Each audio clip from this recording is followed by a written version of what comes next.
আজি মোক বহুতে গালি দি আছে কমেন্টত কৈ আছে যে মই বলে জুবিনদাৰ ন্যায় বিচৰা নাই এতিয়ালৈকে মই ইউটিউবতে 12টা ভিডিও দিলো ডিম্পুজ ব্লগ চেনেলটোত 6টা ডিম্পু বৰুৱা চেনেলটোত 6টা ফেসবুকতো 5-6টা মান ভিডিও দিলো ৰিলো দিলো প্ৰতিটোত এটা কথাই কৈ আছো যে আমাক ন্যায় লাগিব ন্যায় লাগিব আৰু জুবিনদাৰ নামত ভিডিও দিলেও মানুহে কয় যে জুবিনদাৰ নামত ভিউ লৈ আছা আৰু যদি দিউ তাৰ পিছতো কয় জুবিনদাৰ নামত মাত মাতা নাই নহলে কিন্তু আমি মুখ্যমন্ত্রী প্রধানমন্ত্রী শাসন ব্যবস্থা প্রশাসন একো নেমানিম এই ভয়াবহ পরিস্থিতি হব অসম চলিব আর ইয়ার বাবে দায়বদ্ধ কিন্তু সেই ঊর্ধ্বতন কর্তৃপক্ষ হব এইটো কথা আমি শেষবাৰ বাবে সকীয়াই দিছো এইটো কেৱল জুবিন গাৰ্গৰ মৃত্যু নহয় এইটো এটা হত্যাকাণ্ড আকস্মিক মৃত্যু নহয় জুবিন গাৰ্গক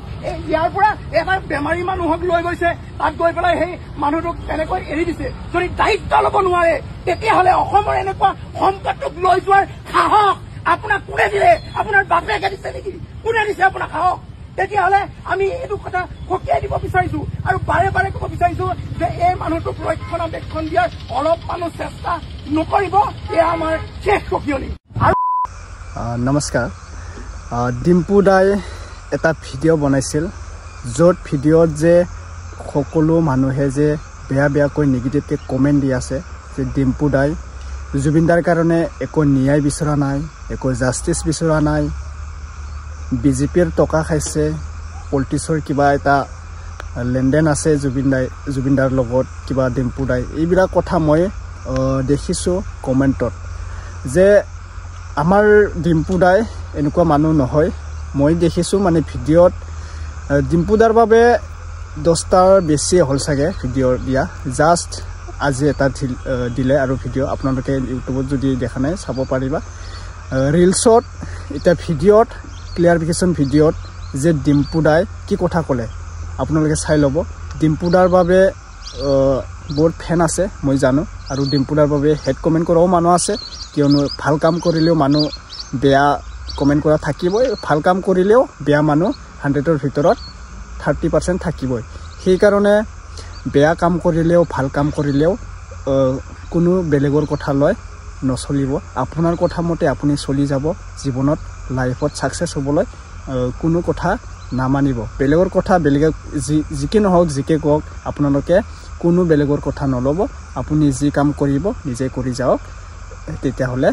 সপোনটো আমাৰ সাকসেস হ'ব ঠিক তেনেদৰে আমাৰ ডিম্পুদাই এটা ক্লিয়াৰিফিকেশ্যন ভিডিঅ' দিলে আপোনালোকে চাই ল'ব আৰু আমাৰ হিয়াৰ আমঠু জুবিনদাৰ ন্যায় কেতিয়া পাব আমাৰ মুখ্যমন্ত্ৰীয়ে ক'লে আৰু বহুত কাইজা পেচাল হৈ আছে বিজেপি মানে বিজেপি চৰকাৰ কংগ্ৰেছ চৰকাৰ এনেকুৱা জুবিনদাৰ লগত কিবা তুলনা কৰি আছে বোলে ৰাজনীতিকৰ আমাৰ অখিল গগৈ ডাঙৰীয়াও কয় আমাৰ মামাও কয় অখিল গগৈ ডাঙৰীয়াক যে জুবিনৰ বাৰ্থডে দিনা অখিল গগৈ কিয় অহা নাছিলে কিয় বেলেগত আছিলে আৰু কয় অখিল গগৈ ডাঙৰীয়াই হেমন্ত বিশ্ব শৰ্মা ডাঙৰীয়াই টেষ্ট দিছে ব্লাড দিছে এটো নাটকৰ কাৰণে ইলেকশ্যনত জিকিবৰ কাৰণে টেষ্ট দিছে এইবিলাক কথা কৈ আছে কিন্তু এইবিলাক আমি নাজানো দুটা হাতেৰে শব্দ বজায় এটা হাতেৰে নহয় আপোনালোকেও কামটো কৰি যাওক মামা আপোনাৰ ইলেকশ্যনৰ কামটো কৰি যাওক আৰু জুবিনদাৰ ন্যায় কামটো কৰি যাওক ঠিক আছে সেইকাৰণে আমাক সোনকালে ন্যায় লাগিব জুবিনদাৰ ন্যায়টো আমি ইমান ৰখিব নোৱাৰিম অতি সোনকালে ন্যায় লাগিব আৰু আপোনালোকে চাই ল'ব নিউজত কি ক'লে বাৰু চাই ল'ব কমেণ্ট কৰি জনাব দেই পোনপ্ৰথমে মোৰ চেনেলত স্বাগতম জনালৈ যদি চেনেল নতুনবাৰ আহিছে সাবস্ক্ৰাইব কৰি ল'ব দিয়া নিউজটো চোৱা আৰু আপোনালোকে কোনটো ডিষ্ট্ৰিক্টৰ পৰা মোৰ ভিডিঅ' চাই আছা কমেণ্ট কৰি জনাব দেই মই ৰিপ্লাই কৰিম ঠিক আছে চাই লোৱা আৰে বাৰে জুবিনক কিয় শান্তিত থাকিব নিদিয়ে কি কৰিছে বেচাৰে আপোনালোকক কি কষ্ট দিছে জুবিনৰ নামটো লৈ আপোনালোকে বিজেপিৰ গভৰ্ণমেণ্টখন ভাঙি দিব খোজে এই কামটোত কিয় লাগি আছে শান্তিত থাকিব দিয়কচোন ল'ৰাজনক শান্তিত থাকিব দিয়ক সি আমাৰ হিয়াৰ আমঠু হয় অসমীয়া জাতি ইমান তলত যাব নোৱাৰেতো যে তাত যাব দিয়ক মদ খাব দিয়ক অমুক খাব দিয়ক ইমান তলত যাব নোৱাৰে সেইকাৰণে আমি তেজেৰে জুবিনক আমি সন্মান জনাব খুজিছো 18 তাৰিখে মই নিজেও ব্লাড দিম যে জুবিনৰ সন্মান তেজেৰে আমি দিম আপোনালোকে কোট লৈ গৈ আছে অশোক সিংহালক বেয়া পাই ধৰি মাৰক 2 লাঠি কোনো আপত্তি নাই তা জুবিনক কিয় ব্যৱহাৰ কৰিব লাগে আৰে বাৰে জুবিনক কিয় শান্তিত থাকিব নিদিয়ে কি কৰিছে বেচাৰে আপোনালোকক কি কষ্ট দিছে জুবিনৰ নামটো লৈ আপোনালোকে বিজেপিৰ গভৰ্ণমেণ্টখন ভাঙি দিব খোজে এই কামটোত কিয় লাগি আছে শান্তিত থাকিব দিয়কচোন লৰাজনক শান্তিত থাকিব দিয়ক সি আমাৰ হিয়াৰ আমঠু হয় অসমীয়া জাতি ইমান তলত যাব নোৱাৰেতো যে তাত যাব দিয়ক মদ খাব দিয়ক অমুক খাব দিয়ক ইমান তলত যাব নোৱাৰে সেইকাৰণে আমি তেজেৰে জুবিনক আমি সন্মান জনাব খুজিছো 18 তাৰিখে মই নিজেও ব্লাড দিম যে জুবিনৰ সন্মান তেজেৰে আমি দিম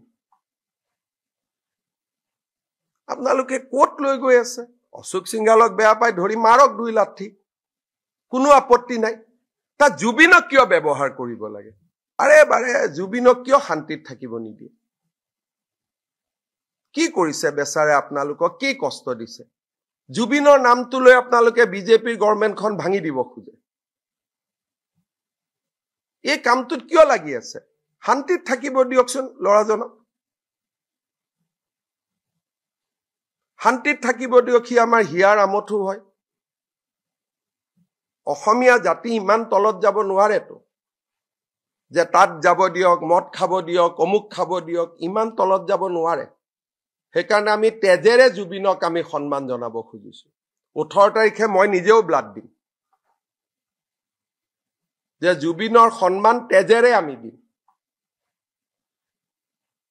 আপোনালোকে কোট লৈ গৈ আছে অশোক সিংহালক বেয়া পাই ধৰি মাৰক 2 লাঠি কোনো আপত্তি নাই তা জুবিনক কিয় ব্যৱহাৰ কৰিব লাগে আৰে বাৰে জুবিনক কিয় শান্তিত থাকিব নিদিয়ে কি কৰিছে বেচাৰে আপোনালোকক কি কষ্ট দিছে জুবিনৰ নামটো লৈ আপোনালোকে বিজেপিৰ গভৰ্ণমেণ্টখন ভাঙি দিব খোজে এই কামটোত কিয় লাগি আছে শান্তিত থাকিব দিয়কচোন লৰাজনক শান্তিত থাকিব দিয়ক সি আমাৰ হিয়াৰ আমঠু হয় অসমীয়া জাতি ইমান তলত যাব নোৱাৰেতো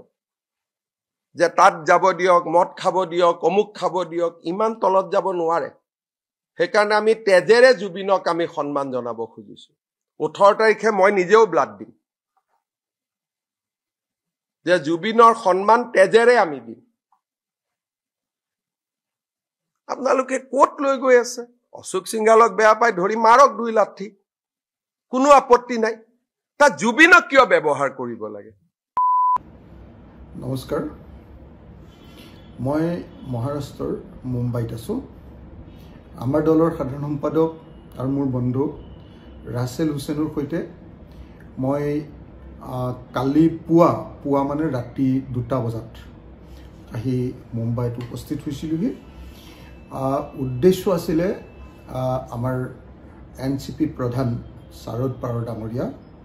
ভাৰতবৰ্ষৰ এজন জ্যেষ্ঠ ৰাজনীতিক আৰু আমাৰ দেশৰ যি ৰিজিয়নেল ফৰ্চেছ আছে আমাৰ যি আঞ্চলিক দল আছে সেই দলবিলাকৰ এজন অত্যন্ত পুৰণি এজন ব্যক্তি তেখেতক সাক্ষাৎ কৰিবৰ কাৰণে মই এটা এপইণ্টমেণ্ট বিচাৰিছিলোঁ আজি কেইদিনমানৰ আগতে আৰু কালি তেখেতে 18 নৱেম্বৰ তাৰিখৰ দিনা তেখেতে এপইণ্টমেণ্ট দিছিলে কিন্তু মই 18 তাৰিখৰ দিনা তেখেতৰ এপইণ্টমেণ্টটো গ্ৰহণ কৰা নাছিলোঁ আৰু মই তেখেতক জনাইছিলোঁ তেখেতৰ সাংসদ যি সুপ্ৰিয়া সুলে মোৰ নিজৰ বন্ধু এগৰাকী সুপ্ৰিয়া সুলেক মই জনাইছিলোঁ যে মই 18 তাৰিখে অংশগ্ৰহণ কৰিব নোৱাৰোঁ তেখেতৰ লগত আলোচনা যিহেতু 18 তাৰিখে আমাৰ সাৰ্থ অসমীয়া জাতিৰ এজন অত্যন্ত গুৰুত্বপূৰ্ণ শিল্পী জুবিন গাৰ্গৰ জন্মদিন আছে সেইদিনা মই ৰাজনৈতিক আলোচনা কৰিব নোখোজো তো কিন্তু আজি মই দেখিবলৈ পালোঁ যে অসমৰ মুখ্যমন্ত্ৰী ডাঙৰীয়া যি সদায় সাধাৰণতে তৰল কথাৰে প্ৰখ্যাত হ'বলৈ চেষ্টা কৰে তৰল কথাৰে সংবাদ মাধ্যমৰ সদায় শিৰোনাম দখল কৰিবলৈ চেষ্টা কৰে তেখেতে আজি সংবাদ মাধ্যমৰ আগত দুৰ্ভাগ্যজনকভাৱে মন্তব্য কৰিছে যে অখিল গগৈয়ে জুবিন গাৰ্গৰ জন্মদিনৰ দিনা শাৰদ পাৱাৰৰ লগত ৰাজনৈতিক আলোচনা কৰিছে বুলি তেখেতে মোক আজি দোষাৰোপ কৰিছে মই অসমৰ মুখ্যমন্ত্ৰী ডাঙৰীয়াক উত্তৰ দিব নোখোজো কাৰণ তেখেতৰ কোনো ভ্যালু নাই বুলি আমি জানো তেখেতৰ কোনো ওজন নাই বুলি আমি জানো তেখেতৰ কোনো মূল্য নাই বুলি তেখেতে যেতিয়া তেতিয়া ফটোৱা কথা কৈ থাকে বুলি আমি জানো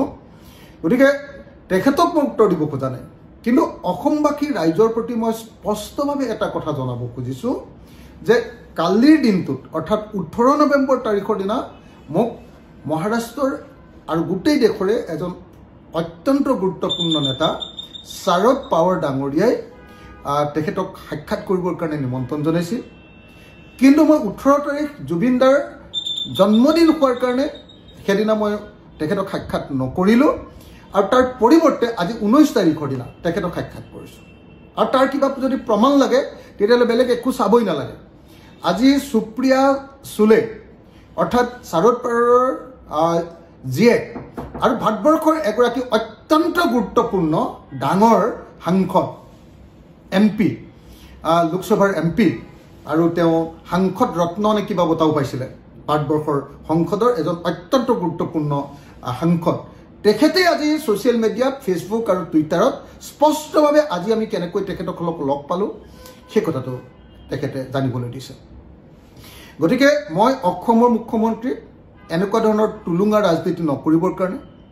তৰল ৰাজনীতি নকৰিবৰ কাৰণে সকীয়াই দিছোঁ তেখেতে এনেকুৱা ধৰণৰ দুষ্ট ৰাজনীতি নকৰাৰ প্ৰয়োজন তেখেতৰ বয়স হৈছে অসমৰ মুখ্যমন্ত্ৰী এটা সাংবিধানিক পদত থকা মানুহে এনেকুৱা ধৰণৰ লাং ফাং কথা কৈ ৰাজ্যখনৰ মৰ্যাদা হৰণ কৰা কেতিয়াও উচিত নহয় এটা অসমৰ মুখ্যমন্ত্ৰী জনা দৰকাৰ নম্বৰ 1 নম্বৰ 2 শাৰদ পাৱাৰৰ লগত মই যে আলোচনা কৰিছোঁ সেই আলোচনা কৈছে ভাৰতবৰ্ষৰ পৰা কেনেকৈ ফেচিবাদ দূৰ কৰিব পাৰি সেই সম্পৰ্কীয় আলোচনা বিজেপি আৰু আৰএছএছে দেশৰ গণতন্ত্ৰ যেনেকৈ ধ্বংস কৰিছে দেশক যেনেকৈ সাম্প্ৰদায়িক ৰাজনীতি কৰিছে দেশৰ সম্পদ চাৰিওফালে কৰ্পৰেটবিলাক বিদেশী কোম্পানীবিলাকৰ হাতত তুলি দিছে তাৰ পৰা দেশক কেনেকৈ বচাব পাৰি দেশৰ কৃষিখণ্ড কেনেকৈ বচাব পাৰি দেশত কেনেকৈ কৃষি বিপ্লৱ সাধন কৰিব পাৰে কৃষি সংস্কাৰ কৰিব পাৰে কি কয় আপোনালোকে সকলোৱে জানে বাৰামতি নামৰ ঠাইখনত আপোনালোকে সকলোৱে জানে যে বাৰামতি নামৰ এলেকাত সাংসদ আৰু দেশৰ এনচিপিৰ লিডাৰ শাৰদ পাৱাৰ আৰু তেওঁ ককাইকে এক ব্যাপক কৃষি সংগ্ৰাম কৰিছিল সেই অঞ্চলটো ৰেইন শ্বেডো এৰিয়া বুলি কোৱা হয় সেই অঞ্চল মৰুভূমি সদৃশ এলেকা সেই অঞ্চলটোত কেনেকৈ কৃষিৰ পৰিৱৰ্তন ঘটাইছিলে আৰু জলসিঞ্চনৰ কেনেকুৱাকৈ ব্যৱস্থা কৰিছিলে সেই জলসিঞ্চনৰ ব্যৱস্থা ইজৰাইলৰ পৰা কেনেকৈ শিকিছিলে তেওঁলোক বা ভাৰতবৰ্ষ বা বেলেগ ঠাইৰ পৰা কেনেকৈ শিকিছিলে আৰু তাৰ জৰিয়তে কেনেকৈ একেবাৰে বেৰেন লেণ্ড এটা এনেকুৱা ধৰণৰ উৎপাদনশীল এলেকালৈ পৰিণত কৰিছিলে আৰু সেই এলেকাটোত তাৰ পৰৱৰ্তী সময়ত বিদেশলৈ ৰপ্তানি কৰিব পৰা সামগ্ৰী তৈয়াৰ কৰিব পৰা হৈছিলে সেই সম্পৰ্কে তেখেতৰ লগত মই দীঘলীয়াকৈ আলোচনা কৰিছোঁ ডেফিনেটলি তেখেতৰ লগত কেনেকৈ বিজেপিক হটাব পাৰি কেনেকৈ বিজেপিক খেদিব পাৰি বিজেপিৰ ৰাজনীতিৰ পৰা দেশক কেনেকৈ বচাব পাৰি সেই সম্পৰ্কে আলোচনা কৰিছোঁ সেইকাৰণে স্পষ্টকৈ কৈছোঁ যে জুবিন গাৰ্গৰ জন্ম সময়ত ৰাতি 12 বজাৰ পাছত মই আছিলোঁ ফ্লাইটত দিল্লীৰ পৰা বম্বে অভিমুখী ফ্লাইটত ৰাতি 2 বজাত মই আহি বম্বে পাইছোঁহি হোটেলত সোমাইছোঁ আৰু আপোনালোকে দেখিছে যে মই যেতিয়াই এয়াৰপোৰ্টত সুবিধা পাইছোঁ তেতিয়াই জুবিন গাৰ্গৰ প্ৰতি শ্ৰদ্ধাঞ্জলি জনাইছোঁ আপোনালোকে মোৰ ফেচবুক চাওক আপোনালোকে মোৰ টুইটাৰ চাওক আপোনালোকে সকলোতে দেখিবলৈ পাব যে ৰাতি 12 বজাৰ পাছতে মই কেনেকৈ জুবিন গাৰ্গক জন্মদিনৰ শুভেচ্ছা জ্ঞাপন কৰিছোঁ জুবিন গাৰ্গ আমাৰ অন্তৰত আছে জুবিন গাৰ্গক লৈ আমি ৰাজনীতি নকৰোঁ জুবিন গাৰ্গক লৈ ৰাজনীতি কৰে হিমন্ত বিশ্ব শৰ্মাহঁতে হিমন্ত বিশ্ব শৰ্মাহঁতে ছিংগাপুৰৰ কি কয় আপোনাৰ লণ্ডনৰ পৰা ঘূৰি আহিছে জুবিন গাৰ্গক লৈ ৰাজনীতি কৰিবৰ কাৰণে কি ৰাজনীতি কৰিছে যি সময়ত আমি সকলোৱে ভাবি আছিলোঁ যে জন্মদিনৰ দিনা জুবিন গাৰ্গৰ মৃত্যু সম্পৰ্কে আমি সঁচা তথ্য লাভ কৰিম আমি যিদিনা ভাবি আছিলোঁ যে সেইদিনা জুবিন গাৰ্গৰ ন্যায়ৰ কাৰণে এটা মাইলৰ খুঁটি হ'ব সেইদিনা হিমন্ত বিশ্ব শৰ্মাই জুবিন গাৰ্গৰ মৃত্যুৰ প্ৰকৃত ৰহস্য উদ্ঘাটন নকৰি আৰু প্ৰকৃত তদন্তৰ ব্যৱস্থা নকৰি জুবিন গাৰ্গক ন্যায় প্ৰদান নকৰি সেইদিনা ন্যায়ৰ বিষয়টো তল পেলাবৰ কাৰণে তেখেতে তেজ দিয়াৰ তেখেতে ব্লাড ডোনেশ্যনৰ নাটক কৰিছে যি মানুহে লাখ লাখ মানুহৰ তেজ শুহি খাইছে যি বিজেপি দলে লাখ লাখ মানুহৰ তেজ উইকাইছে তেনেকুৱা মন্ত্ৰী MLA কেজন মানে ব্লাড ডোনেশ্যন দি তেজ দি কেতিয়াও জুবিন গাৰ্গৰ প্ৰকৃত স্মৰণ কৰিব নোৱাৰে তেওঁৰ প্ৰতি শুভেচ্ছা জনাব নোৱাৰে সেইকাৰণে মই স্পষ্টকৈ কৈছো আন্দোলনৰ সময়ত জুবিন গাৰ্গক আপুনি কেনেকৈ অপমান কৰিছিলে প্ৰত্যেকজন অসমীয়া মনত ৰাখিছে জুবিন গাৰ্গে পলিটিক্স নকৰিবা বন্ধ নামৰ গানটো আপোনাৰ আৰু সৰ্বানন্দ সোণোৱালৰ কাৰণে লিখিছিলে জুবিন গাৰ্গে পলিটিক্স নকৰিবা নামৰ গানটো কৈ আপোনাক কি ধৰণে অপমান কৰিছিলে হিমন্ত বিশ্ব শৰ্মাৰ নাম ধৰি আৰু সৰ্বানন্দ সোণোৱালৰ নাম ধৰি আপোনালোকক কেনেকৈ বিশ্বাসঘাতক বুলি কৈছিলে নিশ্চয় আপোনালোকৰ মনত আছে গতিকে জুবিন গাৰ্গে যাক বিশ্বাসঘাতক বুলি কৈছে দেশত দ্ৰোহী বুলি কৈ গৈছে দেশৰ কাৰণে কাম নকৰা জনগণৰ বিৰুদ্ধে কাম কৰা মানুহ বুলি কৈ গৈছে সেই মুখ্যমন্ত্ৰীয়ে অকণমান তেজ দি 1 ইউনিট তেজ দি কেতিয়াও তেওঁ দেশপ্ৰেমিক হ'ব নোৱাৰে গতিকে হিমন্ত বিশ্ব শৰ্মাক স্পষ্টভাৱে জনাই দিছোঁ যে জুবিন গাৰ্গক লৈ আমি ৰাজনীতি কৰা নাই জুবিন গাৰ্গৰ সমাধি ক্ষেত্ৰলৈ যোৱাটো মোৰ নিয়ম মই যেতিয়াই মন যায় তেতিয়াই যাম আপুনি মোক বন্ধ কৰিব নোৱাৰে নাম্বাৰ 1 আৰু মই যাবৰ কাৰণে মই যোৱাৰ সময়ত মিয়াসকলক লৈ আহোঁ বুলি আপুনি যি বক্তব্য দাঙি ধৰিছে এইটো আপোনাৰ তেজত সোমাই থকা 2 নম্বৰী সাম্প্ৰদায়িক ৰাজনীতি ইয়াত 2 নম্বৰী সাম্প্ৰদায়িক ৰাজনীতি আপুনি বাৰম্বাৰ দেখুৱাব কৈছে যে জুবিনক ভাল পোৱা মানুহবিলাক অকল মুছলমান মানুহ মিয়া মানুহ আৰু এনেকৈ আপুনি জুবিন গাৰ্গৰ প্ৰতি অন্যায় কৰিব খুজিছে আমি আপোনালোকক লগতে এটো কৈ দিওঁ যে আমি জানো আপুনি কৈ আছে যে জুবিন গাৰ্গক কেতিয়া হত্যা কৰা হ'ল বুলি ক'বৰ কাৰণে আপোনালোক আগবাঢ়ি গৈছে আৰু অখিল গগৈ মোক ইংগিত দি আপুনি কৈছে যে হত্যাকাণ্ড নহয় নেকি বুলি উল্টাই ধৰিবৰ কাৰণে চেষ্টা কৰিছোঁ বুলি আপুনি কৈছে মই আপোনাক স্পষ্টকৈ কৈছোঁ হত্যাকাণ্ড হয় বুলি প্ৰমাণিত হ'লে আমি আটাইতকৈ সুখী হ'ম আপোনাতকৈ 1000 গুণ সুখী হ'ম কাৰণ আপুনি জুবিন গাৰ্গক ভাল নাপায় আমি আদৰ্শগতভাৱে ভাল পাওঁ জুবিন গাৰ্গ সমাজবাদী আছিলে ময়ো সমাজবাদী আমি আদৰ্শগত ভাল পাওঁ আৰু আপুনি সমাজবাদৰ ঠিক বিৰোধী সাম্প্ৰদায়িক আৰু ফেচিবাদী ৰাজনীতিত বিশ্বাস কৰে অগণতান্ত্ৰিকতাত বিশ্বাস কৰে সেইকাৰণে আপুনি জুবিন গাৰ্গক কেতিয়াও ন্যায় নিদিয়ে সেইকাৰণে আপুনি ৰাজনীতিকীকৰণ কৰি জুবিন গাৰ্গৰ মৃত্যুটোক হত্যাকাণ্ড বুলি আপুনি ক'ব পাৰে বা হত্যা হয় নে নহয় আমি নাজানো কিন্তু সেইটো আপুনি প্ৰমাণ নকৰে মই গেৰাণ্টি দিছোঁ মই আপোনাক স্পষ্টকৈ জনাই দিছোঁ সমগ্ৰ অসমবাসীক সাক্ষী কৰি মই জনাব কৈছোঁ বহুত হাত থৈ কৈছোঁ যে অসমৰ মুখ্যমন্ত্ৰীয়ে জুবিন গাৰ্গৰ মৃত্যুক বা হত্যাকাণ্ড বুলি ক'ব কিন্তু সেইটো হত্যাকাণ্ড বুলি প্ৰমাণিত কৰিবৰ কাৰণে কোনো তথ্য প্ৰমাণ যোগান নধৰে আপোনালোকে চাই থাকক জুবিন গাৰ্গৰ হত্যাকাৰী হতক আটাইতকৈ সহায় কৰিছে আটাইতকৈ ৰক্ষণাবেক্ষণ দিছে মুখ্যমন্ত্ৰী হিমন্ত বিশ্ব শৰ্মাই ইলেকশ্যনলৈকে তেওঁলোকক বেইল এপ্লিকেশ্যন নিদিবৰ কাৰণে অনুৰোধ কৰিছে নিৰ্দেশ দিছে আৰু ইলেকশ্যনৰ পাছত তেওঁলোকক উলিয়াই দিম বুলি অসমৰ মুখ্যমন্ত্ৰীয়ে তেওঁলোকক প্ৰতিশ্ৰুতি দিছে মই সেইকাৰণে স্পষ্টকৈ কৈ লৈছোঁ যে হিমন্ত বিশ্ব শৰ্মাৰ নিচিনা এনেকুৱা চূড়ান্ত টেঙৰ এনেকুৱা চূড়ান্ত চতুৰ মানুহে কেতিয়াও জুবিন গাৰ্গৰ নিচিনা এজন বিপ্লৱী এজন সংগ্ৰামী এজন জনগণৰ পক্ষত থকা গণশিল্পীক কেতিয়াও কোনো পধ্যে ন্যায় নিদিয়ে সেইকাৰণে মুখ্যমন্ত্ৰী ডাঙৰীয়া মোক চম্ভালি কথা ক'ব মুখ্যমন্ত্ৰী ডাঙৰীয়া জুবিন গাৰ্গক লৈ বেছি পলিটিক্স নকৰিব জুবিন গাৰ্গক লৈ আপুনি বহুত পলিটিক্স কৰিছে আৰু এই পলিটিক্স বন্ধ কৰক নহ'লে এদিন যিকোনো সময়তে আপুনি ভয় খাই আছিলে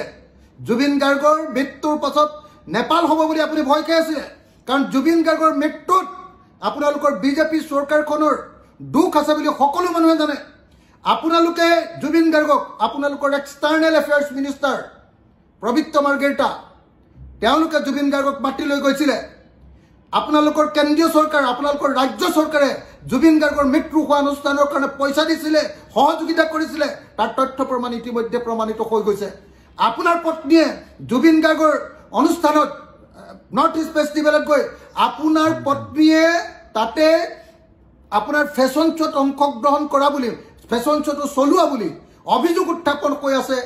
আৰু আপোনাৰ পত্নীয়ে জুবিন দাৰ মৃত্যুৰ পাছতো তাতে নৰ্থ ইষ্ট ফেষ্টিভেলত ফেশ্বন শ্ব' চলাই আছিলে বুলি অভিযোগ উঠিছে এতিয়ালৈকে আপুনি তদন্তলৈ কিয় পত্নীক আনিব পৰা নাই এতিয়ালৈকে কিয় আপুনি প্ৰবদ্ধ মাৰ্গেৰিটাক তদন্তলৈ আনিব পৰা নাই কিয় আপুনি এক্সটাৰ্নেল এফেয়াৰ্ছ মিনিষ্ট্ৰীক এতিয়ালৈকে তদন্তৰ আওতালৈ আনিব পৰা নাই কিয় আপুনি ছিংগাপুৰত মৃত্যুৰ সময়ত থকা মানুহবিলাকক এতিয়ালৈকে গ্ৰেপ্তাৰ কৰিব পৰা নাই কিয় এতিয়ালৈকে অসম পুলিচক এতিয়ালৈকে বা অসমৰ তদন্তকাৰী সংস্থাত এতিয়ালৈকে ছিংগাপুৰলৈ পঠিয়াই তথ্য প্ৰমাণ এভিডেন্স ষ্টেটমেণ্ট সাক্ষ্য প্ৰমাণ ষ্টেটমেণ্ট আৰু আপুনি কিয় এতিয়ালৈকে তাৰ পৰা ডকুমেণ্ট আনিব পৰা নাই আপুনি কিয় আইন ভংগ কৰি এনে পুলিচৰ লাংফাং তদন্ত এটা কৰাই আছে আৰু বিদেশত কৰিবলগীয়া তদন্ত নকৰোৱাকৈ কেনেকৈ জুবিন গাৰ্গৰ হত্যাকাৰীহঁতক বচাব কৈছে সেই কথা অসমৰ প্ৰত্যেকজন মানুহে বুজি উঠিছে সচেতন মানুহবিলাকে বুজি উঠিছে গতিকে মুখ্যমন্ত্ৰী ডাঙৰীয়া আপোনাৰ পলিটিক্স বন্ধ কৰক আৰু যদি বন্ধ নকৰে এদিন আপোনাৰ নিচিনা মানুহৰ কাৰণে কেতিয়াবা হলে অসম নেপাল হ'ব পাৰে কিন্তু অসমৰ কোনো মানুহে অসমক নেপাল কৰিব খোজা নাই নেপাল আমাতকৈ বহুত পিছত থকা ৰাজ্য পিছত থকা দেশ সেই দেশৰ লগত আমাৰ দেশক তুলনা কৰি নাথাকিব